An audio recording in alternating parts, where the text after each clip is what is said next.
Então, eu gosto sempre de começar as palestras que envolvem dados com essa frase: Data is the new oil.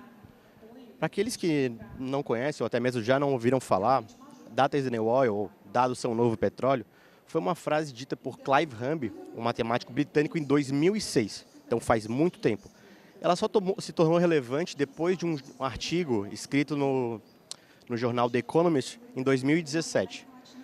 E essa frase ela tem dois significados. O primeiro significado é que dados, na nossa sociedade atual, são um recurso extremamente valioso, assim como o petróleo é. E o outro significado dela seria que dados, assim como o petróleo, não são idealmente utilizados de forma bruta, ou seja, demandam um processo de refinamento, processamento, transformação para gerar algo útil, algo de valor efetivamente. Sendo assim, dados são o novo petróleo porque esses dados, a partir de um processo de refinamento, propriamente dito, de uma transformação, ele vai gerar insight. E esses insights que são gerados, a depender do nicho, da finalidade da empresa, pode ocasionar uma retenção de clientes, uma vendas adicionais, em uma melhor performance propriamente dita. Então, para a empresa, vai gerar um grande valor agregado nesse aspecto.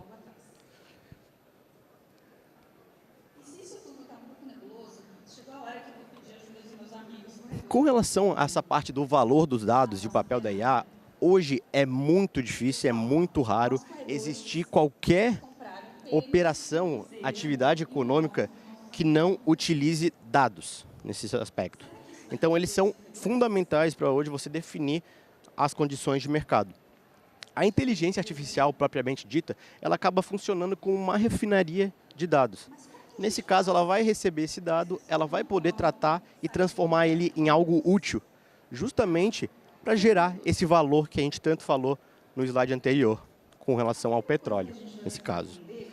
Só que, pelo fato dos dados serem tão valiosos, por que ainda muitas empresas insistem em não utilizar? Qual o problema nessa utilização? Então, até eu busquei uma pesquisa realizada no Reino Unido, em que 39% das empresas, elas declaram que uma das barreiras para poderem estar utilizando plenamente esses dados, compartilhando e afins, são as barreiras legais.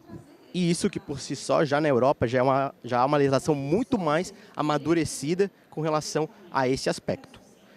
Então entra aquele grande paradoxo. Dados são algo extremamente relevante para a inovação, para o desenvolvimento, para o crescimento de uma empresa. Como que a gente vai aliar essa questão com conformidade com as questões regulatórias que estão por vir e estão já presentes? Então, como eu falei, ali no formato de como a gente utiliza dados, os dados podem ser utilizados para os mais variados fins, tá? Desde autenticação de identidade, detecção de fraude, medicina preditiva, um marketing personalizado propriamente dito.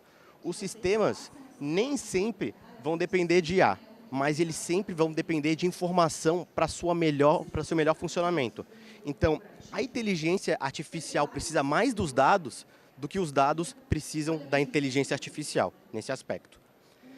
Então, até um ponto interessante do que diz respeito a esse volume de dados que eles utilizam para vocês, para poder evoluir a própria IA, para poder melhorar, aprimorar, assim por diante, eu até proponho uma questão aqui.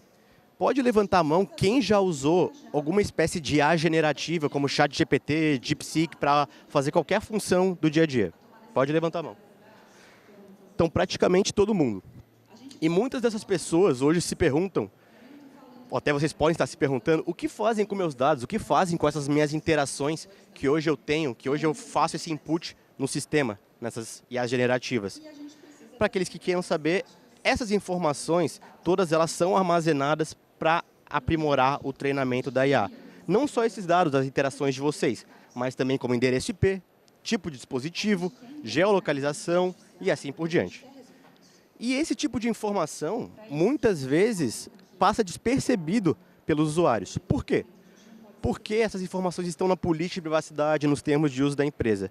É justamente aquele quadrinho que aparece no site para a maioria das pessoas que declaro que li e aceito. Muitas pessoas passam despercebidas para essa informação e acabam declarando que aceitam essa questão justamente sem saber de fato o que acontece. Então até eu proponho depois um desafio para vocês, pessoal. Se vocês tiverem a oportunidade, depois pesquisem nessas ferramentas de IA generativa quem é e o seu nome. Eu fiz inclusive essa experiência na semana passada, acabei me assustando um pouco com o resultado. Todos os resultados que eles acabaram me passando foram de informações de domínio público e até mesmo com base nas minhas interações. Então, vá lá, bote seu nome, pergunte quem é você, e você vai ver um pouco o resultado e ver, talvez, se assustar ou até mesmo ficar tranquilo com relação a como você tem interagido com a plataforma. Para uma gestão eficiente de dados, temos algumas premissas, propriamente dita, que até acabo definindo como os 4 Ps. Então, em primeiro momento, a gente tem a procedência, que é justamente saber a origem dos dados. Os dados, eles são abundantes, mas muitos desses dados, eles podem ser imprecisos, podem ser incorretos, podem ser enviesados muitas vezes. Então, quando você vai fazer essa coleta de dados, você vai obter esses dados, é muito interessante saber de onde você obteve e como você obteve. Justamente para ver se esses insights, ao final, vão ser valiosos ou até mesmo seguros nesse aspecto.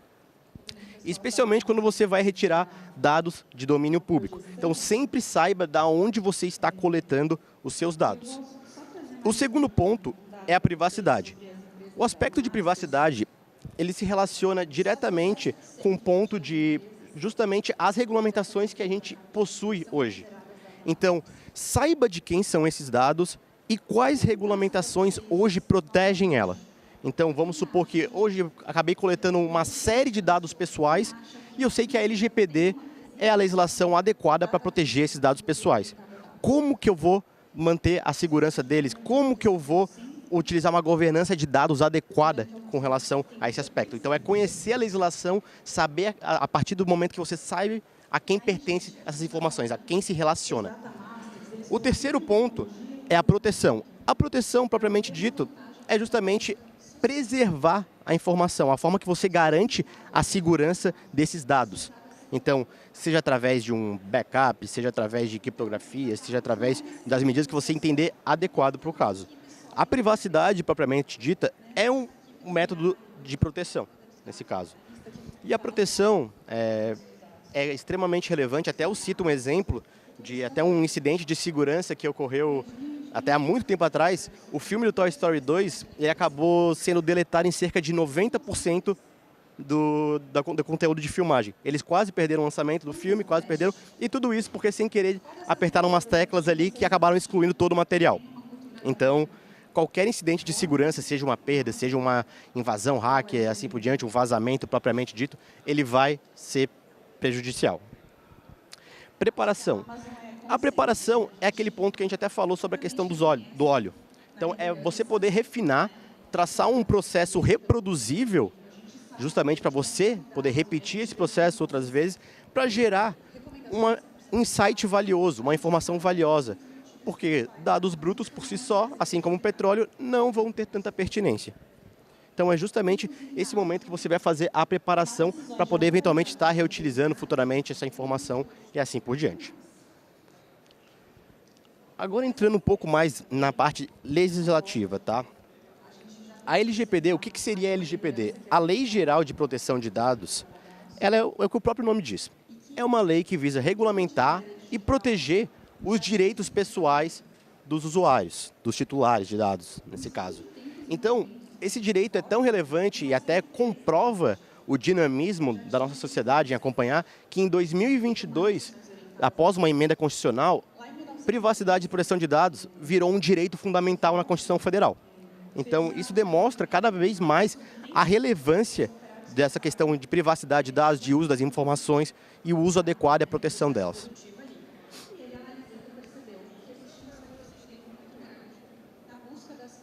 Então, até para a gente poder seguir aqui com a parte da LGPD, é interessante a gente traçar alguns conceitos.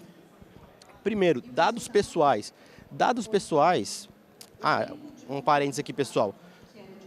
A LGPD, ela só foca em uma parte específica de todos os dados que a IA tem o potencial de trazer. Então, são os dados especificamente pessoais, tá? Aqueles que se referem a pessoas físicas. Então, dados pessoais, como eu falei, são aqueles dados que se referem a uma pessoa física que tornam ela identificada ou identificável. O que tornaria ela identificada seria um nome, um CPF, um dado único, propriamente dito. E o que tornaria ela identificável seria essa informação dentro de um contexto. Então, por exemplo, se hoje eu falo, é a pessoa que está no palco do Centro-Sul na trilha X, vocês vão saber que é o Arthur Corrêa, por mais que eu não tenha falado o nome, não tenha falado nenhuma outra identificação. Mas vocês sabem que essa informação introduzida em um contexto, vocês vão saber que sou eu, essa pessoa. Dados pessoais sensíveis. Esses dados pessoais sensíveis, eles têm um potencial discriminatório. Então, por isso até que eles têm essa própria nomenclatura, sensíveis. Além de envolver umas informações que devem ser tratadas com mais cautela. Então, desde origem racial, dados de saúde, dados biométricos propriamente dito e assim por diante. Dados anonimizados.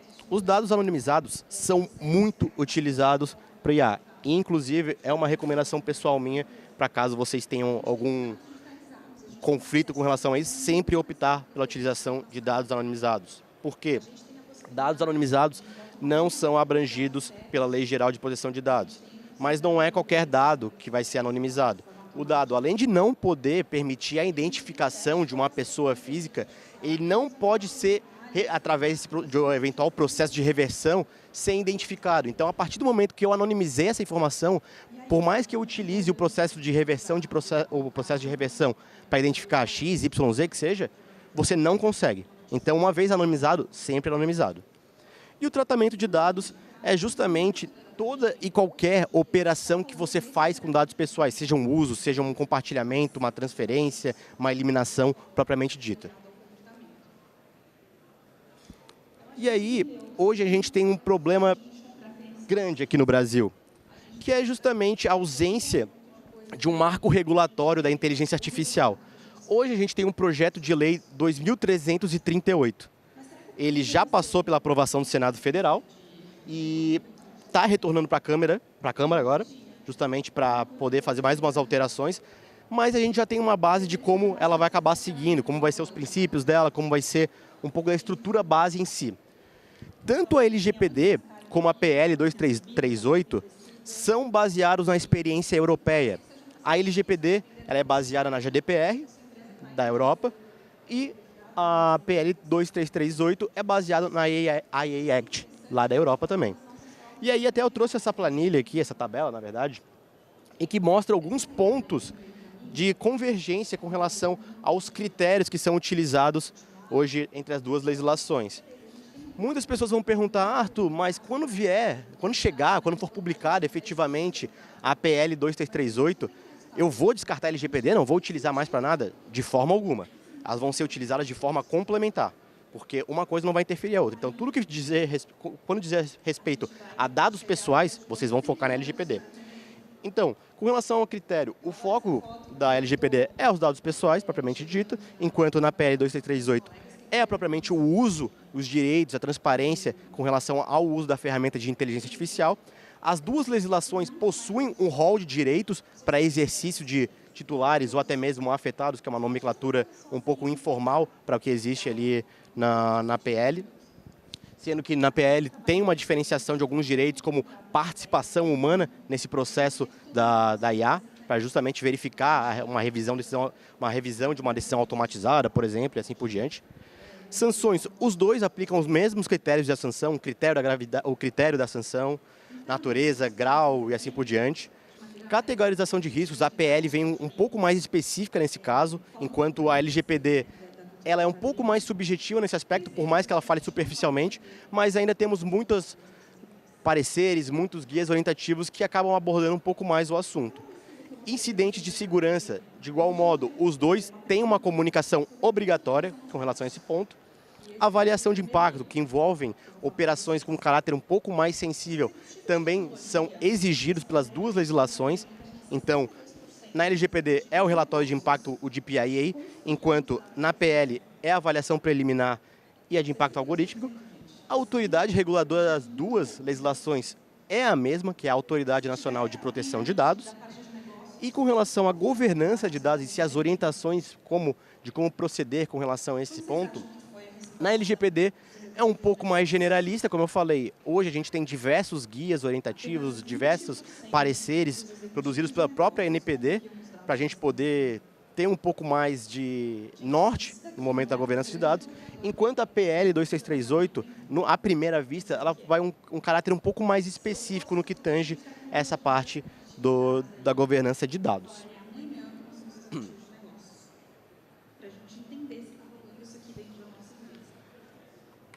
Aqui a gente vem com a questão dos riscos da IA.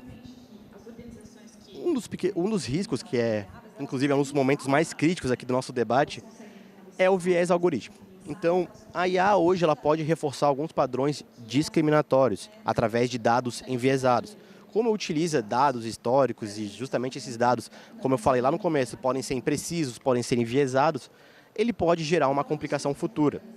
Então, até por isso, como eu falei, temos o artigo 20 da LGPD, que até prevê a revisão de decisões automatizadas. E aqui de cabeça eu consigo lembrar de 2 casos que ficaram famosos na mídia internacional relacionados a um padrão discriminatório. Temos o caso da Amazon, que em 2018 eles desenvolveram uma plataforma de inteligência artificial para promover a contratação de colaboradores. Só que os funcionários começaram a notar que, após um tempo, essa plataforma começava a avaliar negativamente todos os currículos que continham a palavra mulher. Então, houve uma prática discriminatória entre homens e mulheres no processo de contratação. E, além disso, um outro caso também nos Estados Unidos foi justamente o sistema Compass. O sistema Compass ele é um sistema de inteligência artificial que ele tenta prever, na verdade, a chance da reincidência de um crime, de cometimento de um crime por alguma pessoa.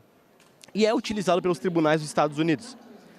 Só que o que acontece? Como a nossa sociedade é naturalmente injusta, é desigual, é preconceituosa, os dados são preconceituosos em si. Então, o que aconteceu foi justamente uma prática discriminatória ali. Houve relatos de casos de pessoas de pele branca que eram reincidentes, já tinham cometido cerca de 2, 3 crimes e tinham um menor potencial de reincidência do que um negro que cometeu apenas um crime, que não tinha antecedentes criminais. Então, justamente reforçando esse viés dos dados. Outro ponto é a desinformação. Hoje, uma coisa que a gente vê bastante é a geração de deepfakes, geração da própria desinformação a partir de um conteúdo sintético. Então, essas informações estão colocando a credibilidade de notícias e afins em xeque. Então, hoje é muito difícil até você confiar que uma pessoa de fato falou algo que talvez ela nunca tenha falado.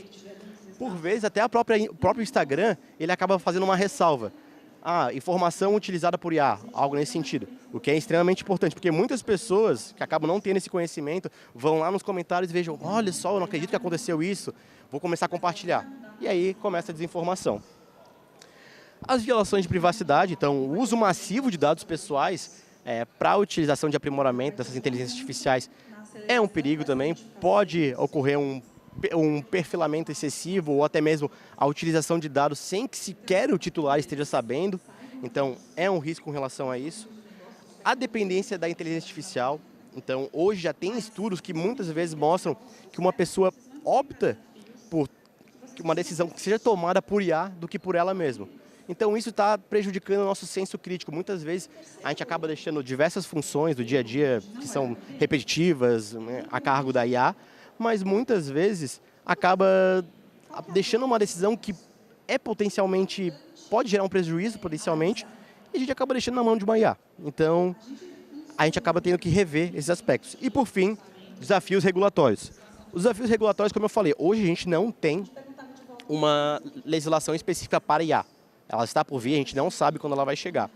A gente tem a LGPD, e a LGPD, por si só, ela já é cheia de lacunas. Ela precisa de vários pontos a serem preenchidos por guias, por pareceres e assim por diante. E a NPD tem feito um trabalho com relação a isso, de forma mais ativa, em um período mais recente, eu diria até, inclusive. E aí, até como eu falei lá no começo, e aqui reforça, com base na pesquisa da Gartner, 70% dos líderes jurídicos veem a IA generativa como um desafio crescente para compliance e privacidade. Então, isso reforça a necessidade da gente poder adequar essas práticas e adotar práticas de governança de dados para poder utilizar de forma segura, ética e transparente as informações. Mas a IA não é só riscos também, claro. Como vocês bem devem saber, a IA tem diversas oportunidades, diversos benefícios. Então, vai desde a eficiência operacional, então ela vai reduzir custos para você, ela vai poder maximizar processo, vai poder fazer atendimento por chatbot, ela vai poder aumentar a eficiência de vocês e até diminuir o tempo em diversas atribuições que vocês tenham no dia a dia. Além disso, temos questão da precisão e confiabilidade, então a partir do momento que ela passa a analisar diversos dados similares, muitas vezes, ela vai ter já um padrão traçado de como agir com relação a isso. Então, até muitas vezes minimizando erros humanos. Então, nesse caso, até a gente cita a medicina preditiva, por exemplo, a partir de vários estudos, de várias imagens que são similares, que identificaram alguma doença específica, a partir disso, a gente consegue ter uma precisão e uma confiabilidade maior com relação a esse aspecto. Maior segurança. Muitas empresas hoje têm utilizado a IA como uma ferramenta para garantir maior segurança hoje. Então, eles fazem um monitoramento contínuo, eventualmente, se há algum incidente de dados, há a ação da IA, há um aviso propriamente dito. Então, a IA nunca vai dormir nesse ponto e vai acabar auxiliando. Por fim, temos a melhor experiência do usuário, que efetivamente vai promover uma retenção de clientes maior, vai eventualmente traçar um perfil desse usuário que acaba acessando o site e ver qual informação seria mais adequada para ele estar acessando a partir do que ele clicou, como ele acessou e assim por diante. E aí, alguns casos reais aqui, além dos outros dois que eu havia trazido, temos aqui o DeepSeek. Recentemente, ele teve uma falha crítica que expôs os dados de diversos usuários. Então, muitos de vocês devem ter ouvido falar, essa é uma notícia relativamente recente. O DeepSeek veio ali para competir junto com o ChatGPT nesse aspecto. E aí, até trazendo um viés um pouco mais jurídico para comprovar como o uso o mau uso, na verdade, da inteligência artificial não tem endereço. Então, ali no primeiro momento a gente vê, desembargador acusa advogado de usar IA para inventar jurisprudências, ou seja, nós advogados utilizamos a jurisprudência como um precedente, a gente fala assim, já teve uma decisão similar a essa aqui no passado, então olha só, você tem que decidir dessa forma. Nesse caso, um advogado acabou consultando uma IA, provavelmente para fazer essa petição, e o que aconteceu foi que a IA, através de uma alucinação, provavelmente, acabou introduzindo uma jurisprudência, um precedente inventado. E a desembargadora viu. Só que isso não é exclusividade de advogado. Isso também acontece com o juiz.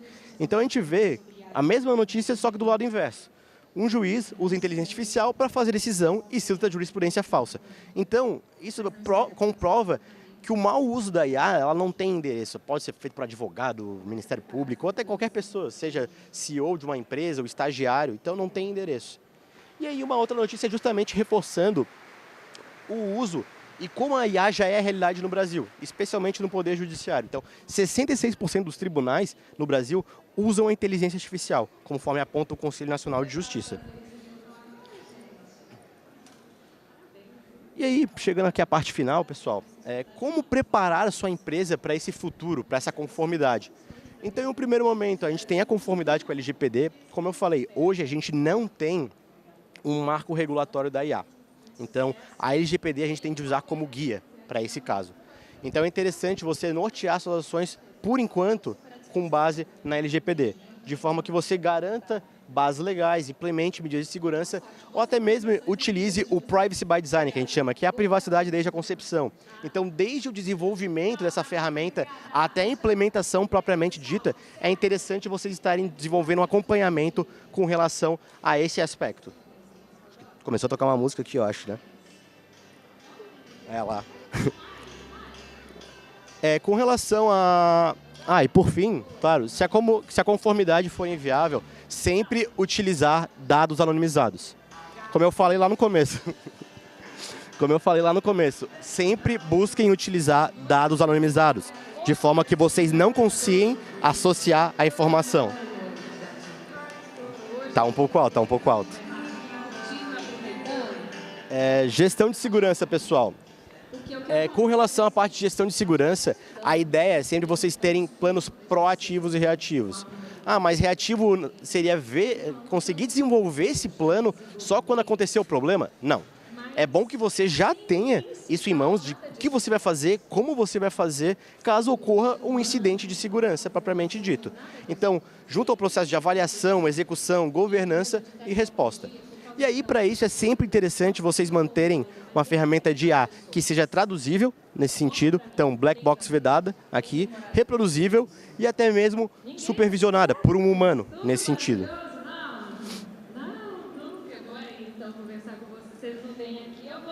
Além disso, também temos a questão do uso responsável da IA. Hoje, muitos colaboradores de empresas sequer têm ciência de como usar uma inteligência artificial no âmbito das operações das suas atividades. Então, o que pode acontecer é a sua empresa desenvolver um guia interno de o que utilizar, como utilizar, limitando dados. Então, muitas vezes, um usuário vai chegar e vai acabar inserindo segredos comerciais, dados pessoais sem saber, ou até mesmo informações sigilosas. E as informações vão ser armazenadas lá pelo ChatGPT, pelo DeepSeek. Então, é sempre interessante você poder limitar esse uso. Mas, claro, um aspecto relevante é você fazer o equilíbrio com relação a isso. As empresas que hoje proíbem o uso da IA, elas vão perder competitividade. Isso é natural. Mas, de todo modo, aquelas empresas que adotam a IA sem regras, elas também estão sujeitas a muitos riscos. E aí, para a gente finalizar aqui, pessoal, a partir de tudo que a gente ilustrou aqui, os riscos de ontem e de hoje não vão ser os mesmos de amanhã. Isso vai sempre ser alterado. Hoje é IA, amanhã pode ser uma outra questão, no passado era LGPD. Então, tudo isso vai mudar. O importante é que a gente passe essa adequação, sempre busque se atualizar, seja por regulamentações que estão por vir, ou até mesmo com base em boas práticas de mercado. E aí até deixa esse questionamento. A IA ela pode prever seu próximo passo, mas quem garante que sempre ela será para o seu bem? Nesse sentido. Então, cabe a nós essa responsabilidade da gente poder garantir a governança de dados, a responsabilidade para poder utilizar esses dados de uma forma ética, segura e transparente. Então é isso, pessoal.